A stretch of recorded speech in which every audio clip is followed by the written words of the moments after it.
Petersburg, and some of them were not really major victories for the Union. Actually, the Confederates won, but because the Union could put more men on the field, and Grant was known for just keep on advancing. He never stopped. He's wanting this war to end. That was the thing about all these other generals. They would stop, lick their wounds, get more men, and then 4 or 5 months later maybe fight again. Well, Grant didn't. Grant just kept on pushing and pushing and pushing. He does eventually come to a halt in Petersburg. Sherman has started in North Georgia, came all the way down to Atlanta, captured Atlanta.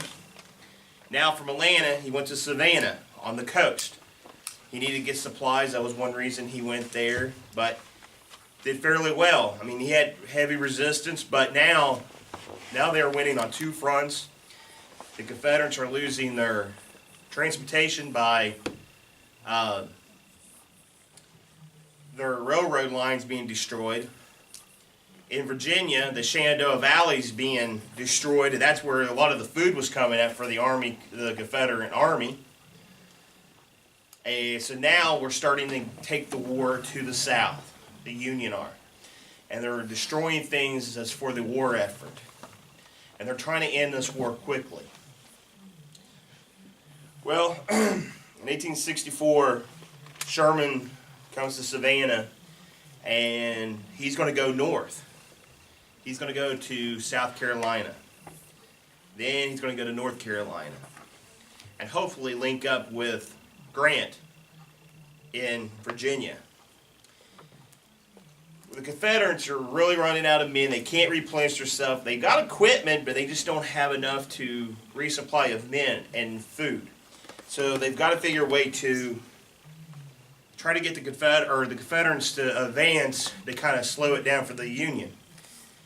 In 1864, Jubal Early decided to take his army that was in Virginia to the Shenandoah Valley, and then he was going to go up and try to take Washington. A battle of Monocacy.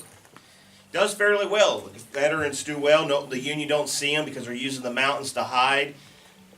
They get all the way up to Monocacy. Now, Monocacy is about a couple hours from Washington. And actually, they got so close to Washington, Washington, D.C. went on alarm, and they actually were asking for any able man to come and protect Washington City. And they actually built forts around Washington. And they put cannons and infantry and support. So some of these men were never even in the service, or they were too old to be in the service, but now they're being pushed in because they got to protect the capital. And at that time, they start fighting, doing fairly well. They get pretty close. General Breckinridge is back in the Shenandoah. He's fighting the army out there. General Custer, General Sheridan. They're going through the Valley campaign there in the Shenandoah, and they come to a battle there, and they need soldiers, so they ask for the cadets from the Virginia Military Institute to come and fight. Now these are young boys. No, most of them are 10, 12, up to 18. And they're cadets. They're fighting for the Southern cause.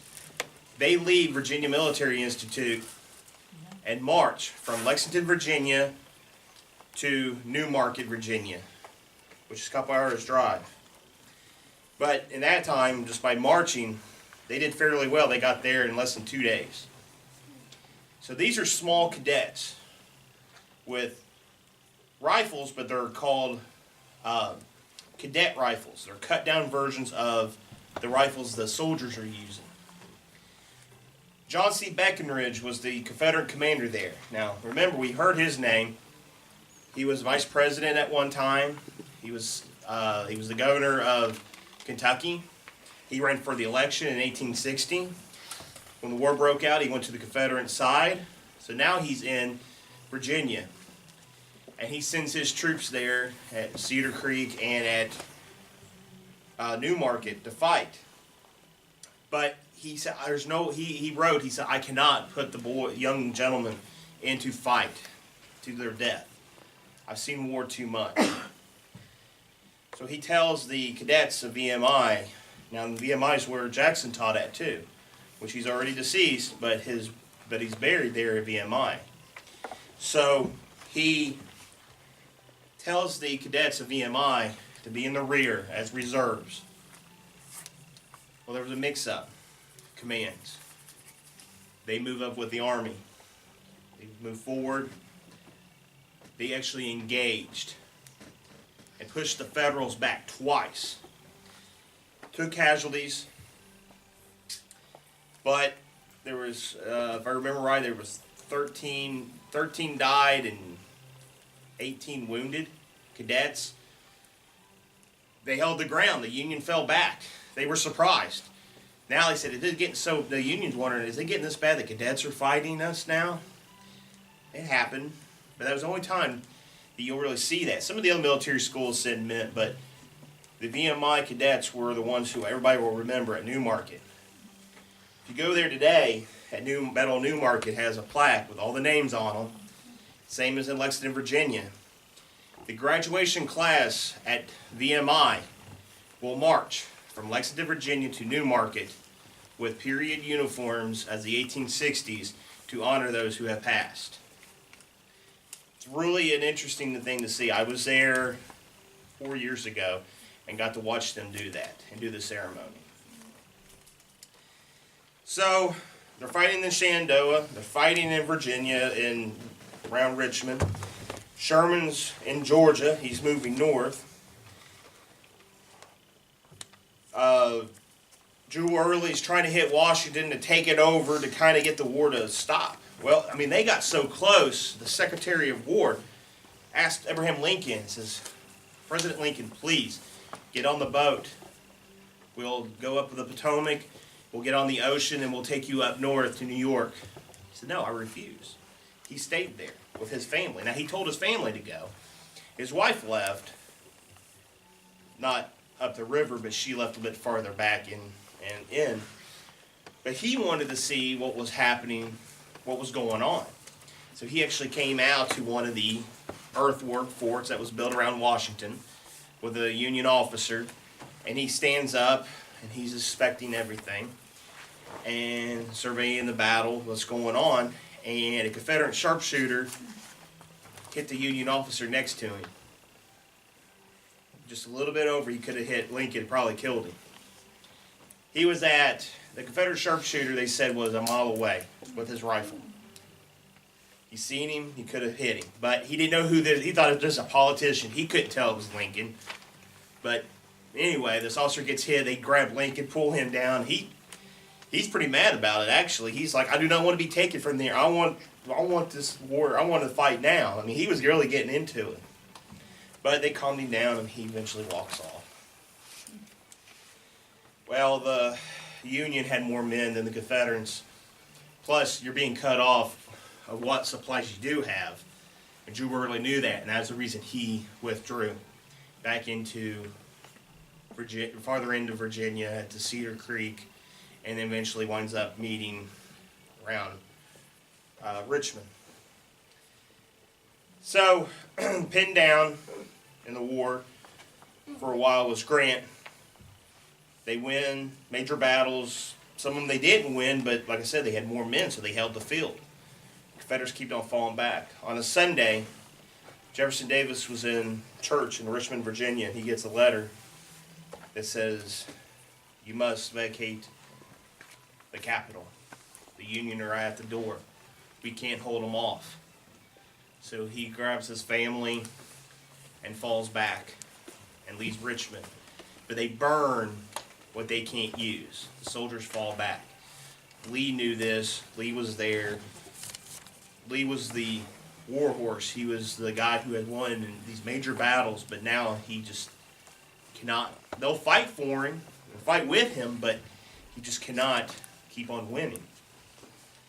So by that time, everything falls, catches on fire. They burn cotton, the foundry that built cannons during the Civil War for the Confederacy. some other major things there. The treasury was burnt, but the gold was taken with the government. But by that time, a lot of the government officials, that was what the Confederate government, just kind of disappeared. The government's starting to fall apart. And Davis knew this. And he always said, we were our worst enemy. Except having all the southern states working together to make our own country down here, you had each state representing each other, and then each state wanted their own agenda. You had North Carolina men that had all these equipment in North Carolina that wouldn't be issued to guys from Alabama. And they were arguing with each other. Even the state of Georgia tried to secede from the South because the war wasn't working out for them. And they didn't get their state rights they've been fighting for, and they're still arguing. So they fall. Grant sends a wire to Washington and says, President Lincoln, Richmond has fell. We let you to come down. Well, Abraham Lincoln comes from Washington down on a boat with his son, and they go through Richmond. Now, Richmond was kind of the high-class area in Virginia. That's the state capital. And they come in, and the town's all destroyed, beat up. Lincoln goes to the Confederate White House there in Richmond, Virginia. And the slave who worked there for the Davis family came to him and asked, Lincoln asked her, says, where is Davis's desk? I want to see his office. So he goes up there, and he opens the door and he walks in, and he sits in the seat that Jefferson Davis is sitting in, and look through his personal things he had, because he couldn't grab everything. Well, I think Lincoln started figuring out, this war is going to come to an end pretty soon. In his heart, I think he knew that. He told some of the officers the same thing. But when they came into Richmond, you know who the first soldiers were that come in? The colored troops were the first ones to come in. Now, you've been fighting this whole time, and the colored troops come in there, and it's kind of a lost effort, lost cause. Don't you think the Southern people think that was a slap in the face? Because they were the slaves. These ones who got away and went north, who joined the army, now they're coming back to take over. And a lot of the Southern people felt that was a disgrace, that was a slap in the face, but that was a tactic of war. You did. So they were the first ones in, and Davis is left now. He's moving farther down south. The governments fell apart.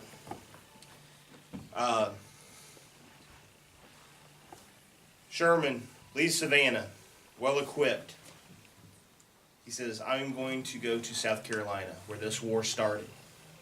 So now, he takes his men, mostly Ohio men, that's been with him through Georgia, Tennessee, Georgia, Vicksburg, and Mississippi. Now he's going to go north to meet up with Grant in Richmond.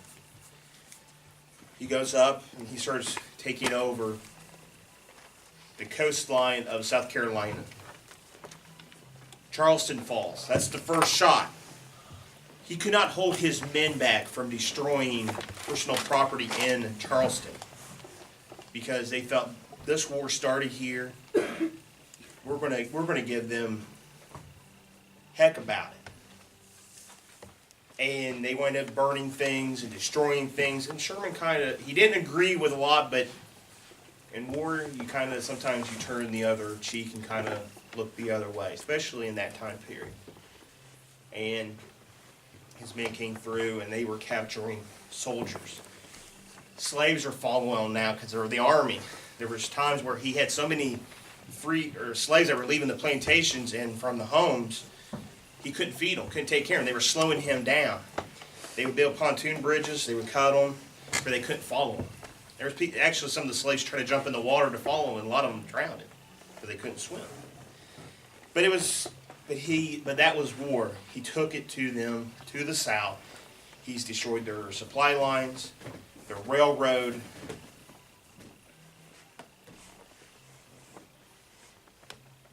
everything that was the war effort to the Confederacy.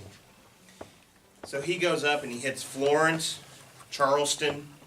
While they're in South Carolina, they find captured Union soldiers that were held prisoners. And these were, a lot of them were men from Andersonville. So they knew when they came through Georgia that they moved them up to South Carolina. So Johnson is given command of the Confederate Army, what's left in the Georgia, the Carolinas. And he's got to fight Sherman. And they knew each other before the war. So every time Johnson would fight, he would fight, but would withdraw. And the Union would just keep on taking the land. And eventually they'll catch up with you toward the end of the war. So now they're going through South Carolina, and they're destroying everything in there. And now we're getting close up to North Carolina.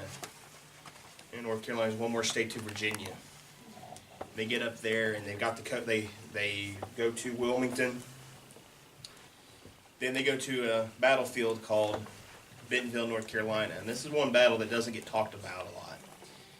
This was one of the Confederates' last big hurrahs on that side of the battle, or the war, the Sherman's side. They go in, they're fighting, and the Union dig trenches, rifle pits, but a lot of these guys had repeating rifles, and the Confederates just counterattacked after and after, try to break through to link up with Lee in Virginia. Well, it doesn't happen. They take heavy casualties. These men are going through swamps to get there to fight. Some of the Union soldiers, their clothes were so ragged, they were taking Confederate clothes and wearing them just to have clothes because they couldn't get resupplied with the new equipment while they're going through their campaign through the Carolinas. So shoes, boots, pants, shirts, and you'll start seeing civilian clothes worn by the Union soldiers too. So they get there at Bentonville, and heavy casualties by the Confederates, and they lose. Now, all of South Carolina is run by the Union. North Carolina has fallen. And a lot of the states start recognizing this. And a lot of the local population, refugees in the South, start moving away from the South. A lot of them is going west to Texas, Oklahoma Territory, which still wasn't a state yet, but they're moving farther west, trying to get out to California. Some go down to Mexico, South America. Then you got some who goes up to Kentucky to hope to get help, and eventually they move north too. So Sherman's, everyone he's faced, he's stopped. They've won victories. So now he's stuck in North Carolina, and he's holding the area. Grant actually tells him not to go any forward. Continue to fight Johnson down there. We know how Johnson's fighting style is. He won't last long without supplies and things like that, so Sherman had enough men to keep on fighting. Well, now Grant comes in, and he's in Virginia. They got Richmond, the capital, and they start fighting in some other little, Sailor's Creek was a major engagement. Custer, that was one of his bigger battles. Then there's a little town in Virginia called Appomattox. And both armies are advancing in the area. Then they kind of came to a standstill, and Robert E. Lee comes to his officers, his generals, Gordon, Longstreet, and his artillery commander. I can't think of his name now. And he says, should we continue to fight, or should we go to a guerrilla warfare fighting, where we would go and shoot them, get on our horses and run away and go to the mountains of Virginia and the Blue Ridge to fight. Longstreet, he kind of agreed to continue to fight, but I think he knew we were lost. Gordon was always a fighter. This man's been shot more times than you can count and still survived the war. The artillery commander says we have enough artillery shells to last, which they did, as long as you tell us whatever you want, General Lee. They're still listening to their general, and they'll fight to the end with him. So time Appomattox rolls around in April. The army's tired on both sides. The men are starving in the South, and the Army of Northern Virginia can't get supplies from the West because his railroad's been cut. They were hoping Johnson would meet up with them with supplies, but he's stuck in North Carolina fighting Sherman. So finally, Lee has to come to the agreement of what's going to happen. And he's thinking, and he eventually sends a note with one of his stewards to Grant. And he says, I want to talk to you about peace. Well, before this, there was a little secret meeting a lot of the politicians didn't know. That Lincoln actually asked for the Vice President of the Confederacy, the National Treasurer, and the Secretary of War there. And they met on a boat with some of the officers, and they were trying to come to an agreement of what was going to happen in the war. And then they couldn't come to an agreement because the Confederates wanted to still keep their slaves, still have some of the state rights. The Union said, no, we're not doing this. You're going to come back, you're coming back in the U.S. government by their rules, and you're going to cite allegiance back to the United States. Well, they kind of went back and forth. It never really worked out, but by that time, Grant and Lee were talking, and then the politicians started finding out, says, you have a chance for peace. Why aren't you going for it? Asking Lincoln and the Republican Party. And he says, I don't know what you're talking about. There's no delegate talking to the Southern government. And neither was, but he just kept it quiet because he was still trying to pass amendments and wanted this war to end a certain way of his thinking process. So he goes in, and the politicians are getting pretty upset, but they're still sticking with him, and they can't really say anything about him. Grant and Lee start talking about surrendering terms. And Grant had a Native American Indian on his staff, Eli Parker, who was from around the New York area. He wanted to start his own unit when the war first broke out, but they said because he was Native American that he couldn't start his own unit. But Grant knew him, so he put him on his staff. Eli Parker was the ones who started writing out the surrender terms for Lee to sign at Appomattox. One of the funny stories is, it's kind of a standoff. No one was fighting, a couple of shots. There was a battle where Gordon was trying to make his final push to meet up with John. Big failure at Sailor's Creek. That pretty much was the end. So, General Custer comes up to General Longstreet and he says, General Sheridan sends me his regards to you, but he wants me to take your surrender of your army and your division. You know, this guy, Longstreet's a war horse, veteran. He's been Mexican War, Civil War now. Custer's still a young guy. He's only in his early 20s, and he's got promoted up in rank. And he's standing there pretty proud on his horse, and General Longstreet looks at him and says, I will not surrender to you, and I will not surrender to anyone else unless General Lee tells me. And he says to his staff, General Longstreet's staff, he says, why don't you bring up my 3 corps of infantry to show General Custer his way out? Well, when I say corps, these are hundreds of more men. Custer kind of realized, I'm in the wrong place, wrong time right now. So he says, I will tell General Sheridan you are not ready for surrender terms. He gets on his horse, rides back. He looks at the Confederate officer that he told that to, and he looks and he says, I don't even have that many guys left. He just called his bluff.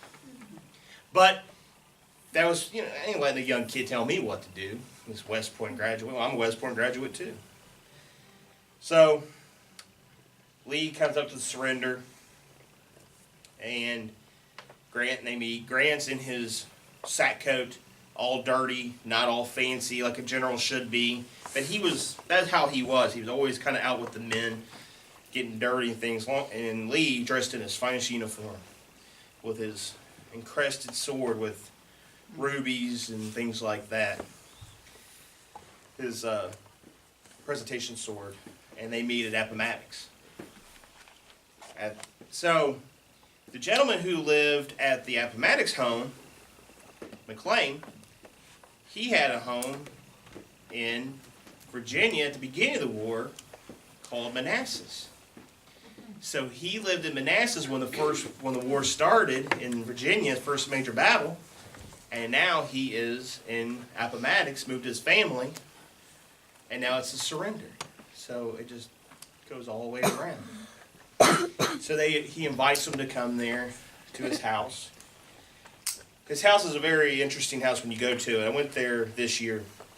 He has his parlor, his bedroom, and another room, and then upstairs had 3 rooms.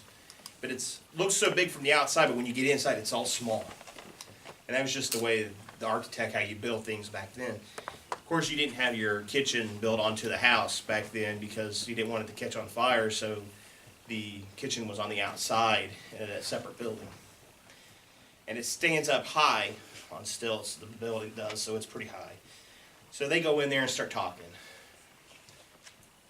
Some of the Union commanders that were there was Custer, Chamberlain from Gettysburg. He's been promoted to general. Guy was wounded, given Medal of Honor. He was promoted so many times because they thought he was going to die for his heroic, what he did at Gettysburg. But after Gettysburg, he was wounded so many times, he just kept on getting field promotions, which is what you get in the field. They kept on moving his rank up. He was there. Longstreet was there with Lee.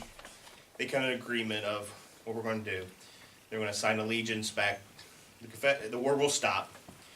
We'll sign allegiance back to the United States. My men need food. I want all my officers to keep their horses and their sidearms. They went back and forth. They pretty much agreed on that, but all infantry soldiers had to surrender their arms and never raise arms against the United States again. So they sign it, both of them sign there, sign it. And Lee gets back on his horse and he salutes Grant. And while they were talking through this whole thing, Grant told Lee, he says, I met you one time during the Mexican War. Well, there's a big difference in age between Grant and Lee. And Lee don't really remember this young first lieutenant out of West Point, but he just talks to him and acknowledges everything. But anyway, he gets back on his horse, he salutes him, they salute. The men get all excited because they hear the war's over. But with class, they don't actually rub it in the Confederates' side because they were hard fighters. So they stood up on the line there at Appomattox. And when the Confederates were going down the road to surrender their arms, their flags, to get food, the Union soldiers came to attention, presented arms, and gave them respect for what they did. So they go by, Chamberlain's up there, he's with his 20th Maine, what's left of him. Custer's there. Now there's always a funny story, they said Custer stole the table that was signed the treaty, or the surrender of the Confederate Army. He didn't steal it, it was just given, the table was given to someone who was there. But they always said that he ran out of the house, got on his horse, and ran off. Well, that wasn't true. It's a tall tale, it's one of those funny stories. So, the Confederates, now in the Army of Northern Virginia, who has fought at major battles as Manassas, Fredericksburg, Chancellorsville, Gettysburg, Antietam, Spotsylvania, the Wilderness. Now it's over. These men are going to sign their allegiance back to the United States, and now they can go home. So, Sherman hears about this, and Sherman and Johnson are talking, same thing, surrender. And in April, I'll go back.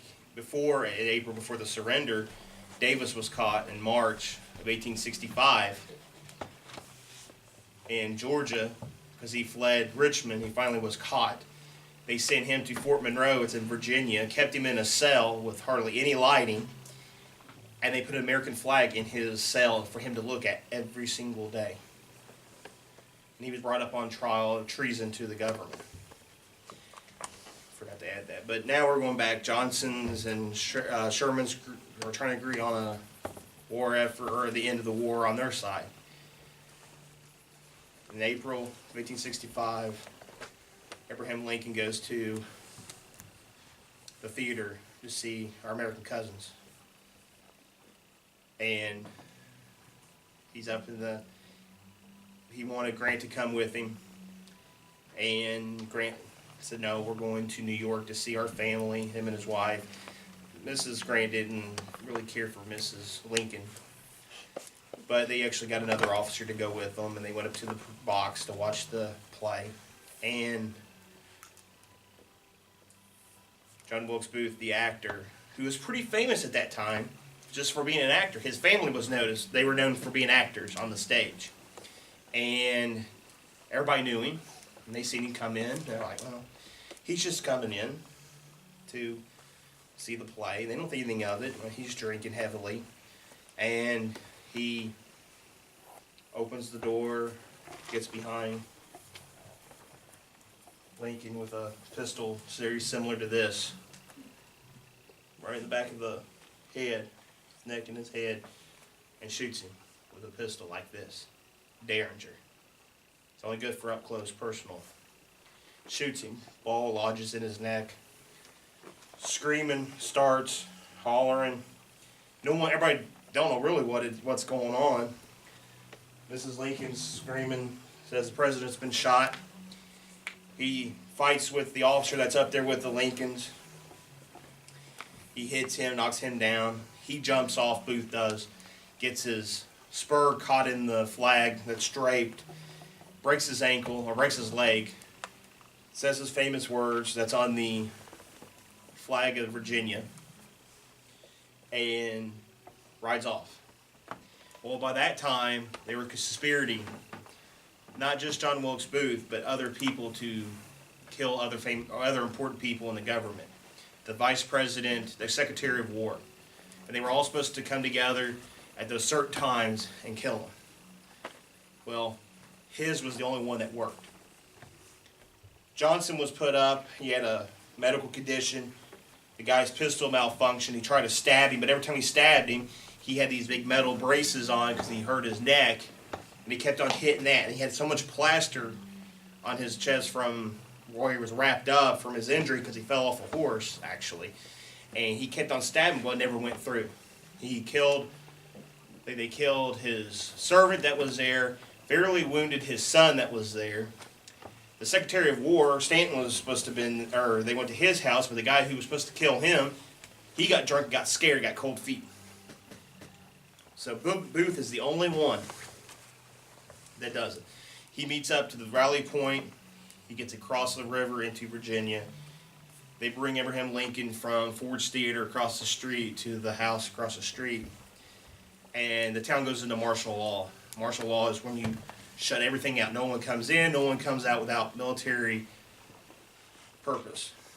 Or signed by the military, by the who's ever commanding, which was Seward.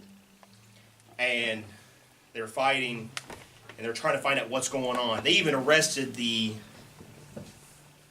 actors that was in this play. They arrested them, put them in prison, because they don't know what's happening.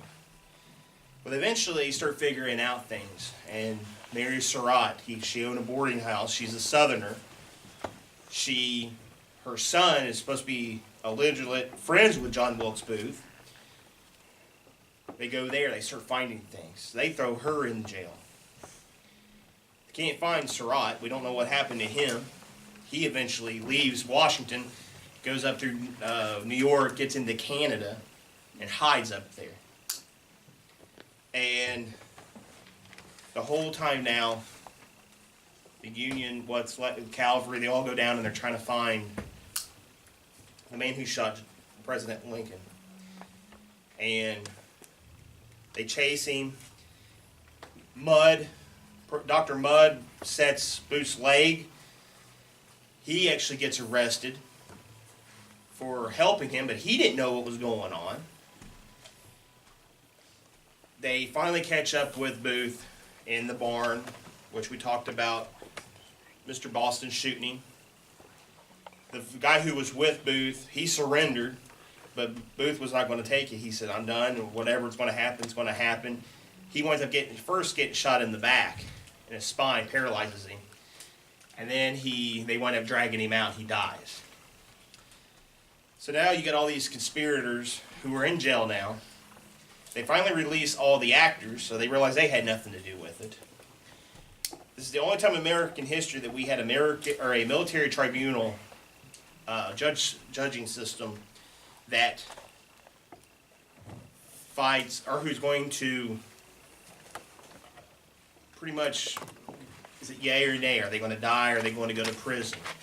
And usually you have a regular court system would have done this. But because everybody was so hurt what happened to Lincoln and everything, pretty much they took over, the government did. So they had a military tribunal. Mary Surratt, another Surratt, which was no relation, Mudd, Payne, there's a few others that were all brought up on charges. A couple of them got prison time. Mudd was sent down to Florida. The way he gets out of prison in late 1860s is there's an epidemic of malaria. He learns what the serum is to use for people who have malaria to help them get better, and he winds up getting a pardon later. Mary Surratt, which all she did was, I think personally, she had the home where they all met at. Did she know? Maybe. But because her son wasn't there, they punished her for what her son was supposed to have been done, what he was supposed to have done. At that time, he was in Canada. He gets word. They actually send him from Canada. This is the Catholic Church actually protecting him, and they send him to Spain. He winds up actually being a guard for the Pope in Spain, in Italy. But he was in the military in Spain and Italy for the Pope. And eventually brought him back and brought him up on charges in 69, I believe. Well, anyway, Payne, Mary Surratt, a couple of the other gentlemen were all going to hang for what they did. And this is the first time a woman's ever been hung. And it's really the only last time anyone's like this happened by military tribunal. And on the day that Lew Wallace, who wrote Ben-Hur, was there to give the commence of the reading of what they're being charged for of death, and they hang them. And there's the famous picture of them hanging there. Mary Surratt's got ropes around her dress, for her dress wouldn't come up. She was in dark mourning black clothes, and they all died. And they were buried there, and now they're kind of, no one knows where all the bodies are buried at now. They kind of kept a secret. But one interesting thing about John Wilkes Booth, when they brought him back, they did a autopsy, which that was kind of something new. You didn't do that too many times back then. But they had, because so many people found out they had the body, they were worried about people stealing this body. So they put it on a ironclad ship out in the harbor, or the Potomac, and they do the autopsy. Gentleman here is taking pictures, like I showed you with those daguerreotypes that I had. Takes a picture. They go back to develop it, and the picture's lost. No one knows whatever happened to it.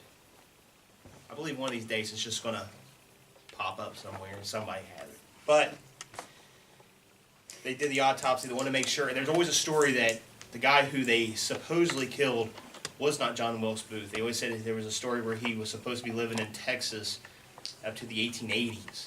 So it's always one of these tales. You never know what really happened. But supposedly he was shot and everything. I'll leave it up to you to figure out what you want to believe in. So the war's over. Lincoln's assassinated. Davis is captured. Lee is actually jailed but released. he doesn't get his pardon to become an American citizen until a lot later in his life. Right, well, I think it was after he died. I think they didn't actually give him his right to become an American citizen. Sherman and Johnson agree on a surrender. Johnson wanted the same agree as what Lee and Grant, and now that wasn't going to happen because President Johnson, who was his vice president, came in and says, "No, we're going to punish them," and he punished them pretty well and gave them food, things, but he told them you couldn't keep certain things like Lee and Grant did, and that was pretty much it of the Civil War. There was still some fighting out in Missouri, Texas, Arizona, New Mexico. But by the end of the year of 1865, it's pretty much done. The last Confederate general to surrender was a Native American who surrendered out in New Mexico.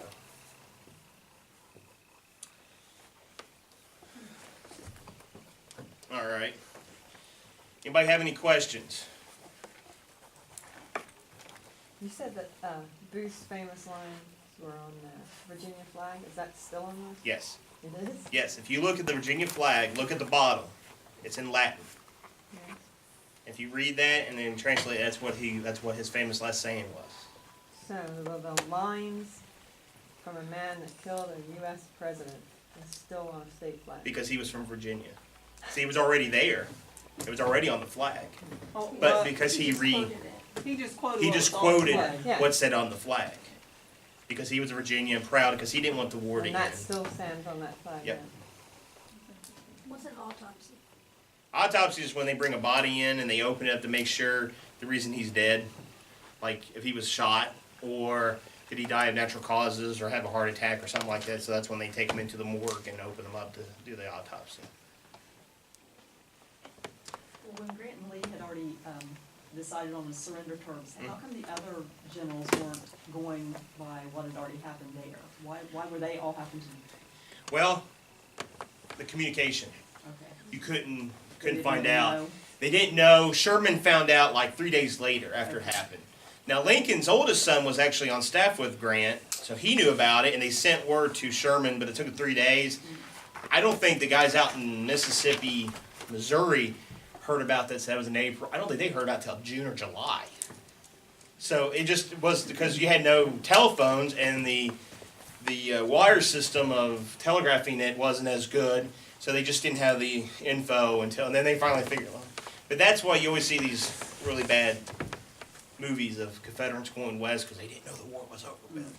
But that was the reason because they didn't know. Okay. You were talking about the boys from Virginia, the cadets and that. Hmm. There's a movie, have you watched it? Yes. Is it accurate? The Yeah, Field of it's- Lost Shoes? Is it- Yeah, Field of Lost Shoes, and it's probably one of the better accurate movies. Okay, so I Yeah. saw them doing it, the salute to them at the end of the movie. Yes. In the military stuff, yeah, Yeah, it's really interesting. okay. What are the words on the Virginia flag? You gotta look it up. Anybody else have a question? I've never seen the movie Lincoln. You think it's, how accurate do you think that is? You seen it? Very It's just a accurate. snippet, isn't it? Very accurate. I think the Lincoln movie, of the politics of that time, because who was butting heads against each other for what amendment was going forward while the war was going on, I think was very close to that, what I have read. Some things I don't agree with in it, but you know how he always talked about going to the hospitals, checking the wounded. He did do that. But the politic part of it, I think, is down pat for that time period. I really enjoy that. And the parts that they're trying to pay people to vote for him, to get the amount of votes they needed in the House, that is so true at that time. People would switch so quickly. Same way as, what's his name? I can't think of his name now. The one congressman that was there, he actually brought one of the other ones in. He says, "You're from Pennsylvania too?" And he goes, "Yes." And he goes, "Well, you're going to switch to Republic." And he's, "Well, I'll do it." He scares him to death because he wants to get promoted up higher in the Congress. And he says, "But you won't do it until after you vote on our side." And they did that a lot. They were trying to get those other people to switch their votes because you had the ones who were on the bubble, yay or nay. You even had the Democrats who were there that was completely against it, but they find a way to change their mind of thinking. Now, like the one gentleman could not vote on it because he lost his brother. That's probably very true. So, There were ships that they made, and before the Civil War, I know they didn't have ships with metal on them. I don't remember what they were called, but the Confederates made one, totally covered in metal, ironclads. ironclads. Yes. Okay. Yeah, Well, what year was that made? Because I know they thought they would just sink, and they're like, the first one was done. The first battle of ironclads was in 1862 by the Monitor and the Merrimack, or the Monitor and the Virginia, and they fought. And you had the one ship had all the cannons on the side, on the front. Then the Union one was actually had only 2 cannons on the turret, but the turret could move around 360 degrees and fire. And they only had the first major battle. And that was the only time. But on a ship like the Ironclad, that's where they brought John Wilkes Booth's body on. Did the autopsy on the deck. Anybody else I have? remember reading a book about it, Mhm. and the Confederate one was sinking, so they threw a bunch of stuff overboard. Well, they brought it up, then the water line showed wood, so they just fired at the wood and sunk it. Yeah, that's kind of accurate, but most time it was they still worked with the iron on it. It was most of the engines got overfilled with water, and that's what made it sink. And a lot of times they didn't want the other side to get it, so they wound up burning it, for the other side couldn't get it. Anybody else have a question? Okay. So I know that potentially at the assassination could have been, as well as the president, the vice president, and Grant, if Grant wouldn't have declined. So the theater worker that backed out was supposed to kill the vice president, correct? It was actually one of Booth's counterparts. He actually was within the Confederate Army, but as a spy. So that's who was supposed to kill the vice president.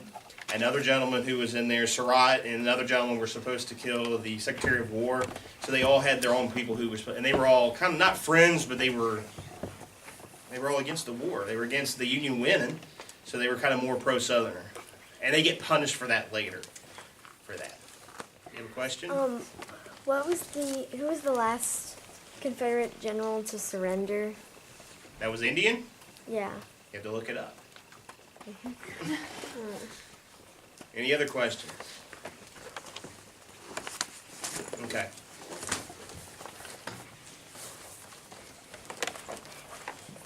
All right, in 1864, after Sherman left Savannah, which state did he go to afterwards?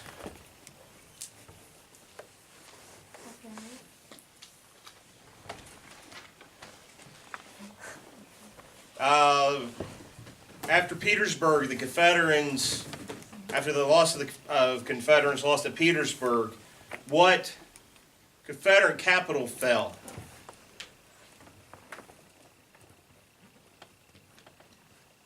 Richmond? Richmond.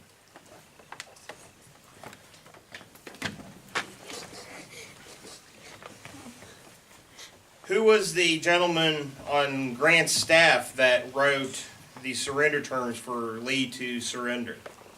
He was from New York. He was a Native American. What was his name? Eli Parker. Eli Parker.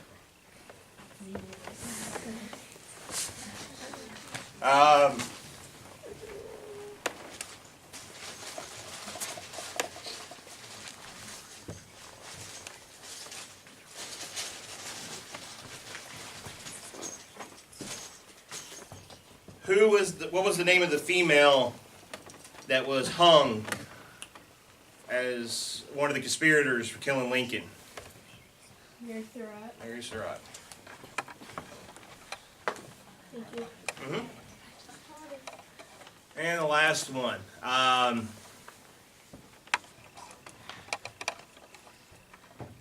get one for you.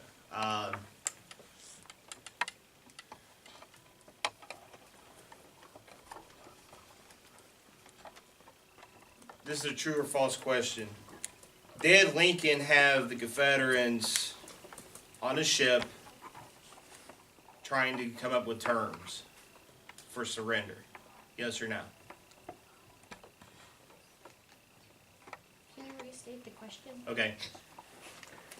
Were did Abraham Lincoln have the vice president and other Secretary of War and Treasurer, I believe, on the ship, and they were trying to come up with terms to end the war? Yes or no? They were on the boat. He just lied to the other politicians that they weren't. No. All right, we'll do one more. Who came up to General Longstreet and asked for his surrender before the war actually ended there at Appomattox? Is it Custer? Custer.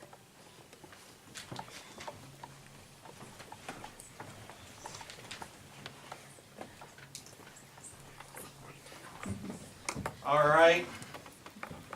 Next week, we're going to talk about the reconstruction of the South and what happens after that. And then, actually, we only got 2 more classes with me.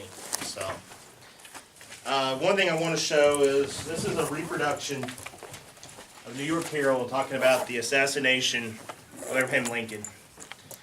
And this was actually from, gentlemen, that we have his stuff. This is from Joseph Van Tilburg's collection. Those were sold as a reprint. This was sold at one of the GAR conventions that he bought and he kept. And when we first found this, we thought this was the real paper bomb, and I was tickled to death. But actually found a reprint, and they didn't make a lot of these either. So if you want to come up and look at it, and look at the Derringer that Booth carried, a replica of what he carried, feel free. Thank you, guys. Thank you.